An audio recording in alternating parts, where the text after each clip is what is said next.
हुण तो इय्याका नाबुदू पढ़न तो भी डर आउंदा किते पुलिस ना फड़ के लै जाए। ये भी बड़ा स्यापा है।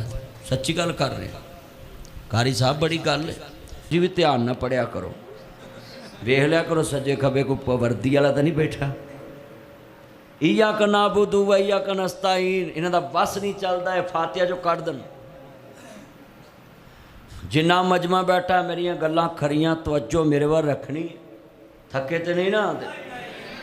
और मैं अल्लाह जानदा तैनूं वेख के कवांगा जेड़े दिल विच रखदे ने अरमान मदीने दे बन चांदे कदी ना कदे मेहमान मदीने दे। चार गल सुनो, तुहाडा साडा मुकाबला आ जिहड़ा पासा ना मेरा ते आ पासा मेरे पुत्तर दा, ते तुसी मेरी इज्जत रखनी है हैं। उच्ची बोलना, नात पढ़नी। जदों मैं कहां तुसा मदीने दा लफज कहना है, मैं कहांगा जेड़े दिल विच रखदे ने अरमान, तुसा कहना मदीने दे। ते आवाज़ मुकाबला नेकी च जायज़ है। गर्मी नूं अज दसो तू हट के आ, जे बिलाल कोलियां ते पढ़ सकदा ते असीं अबस च नहीं पढ़ सकदे।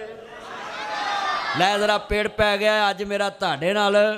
ते नरेज़ नासर मदनी मेरा पुत्र बैठा, इनू मैं उठ के हार तद पाया है कि पुत्र मौलवी बनेगा तो हार पैणगे, ते जे मौलवी ना बनया ना तो फिर किसी जी भी नहीं करना, क्योंकि हर एक नू एक जैसी लोग समझते। मौलवी की लोग इज्जत इस वजह तो करते हैं कि मुहम्मद अरबी के मिंबर से बहता है। इनू मैं अज नाल लिया, मैं क्या इस इलाके मैं कभी नाल नहीं लिया। मैं क्या अज तेन मैं नाल ले जाना है, तो पुराने सज्जन मित्र बेली विखा के लिया है। वेला तेरे प्यो के साथी आ चिट्टे हो गए, मौलवी अख्तर दाड़ी चिट्टी हो गई।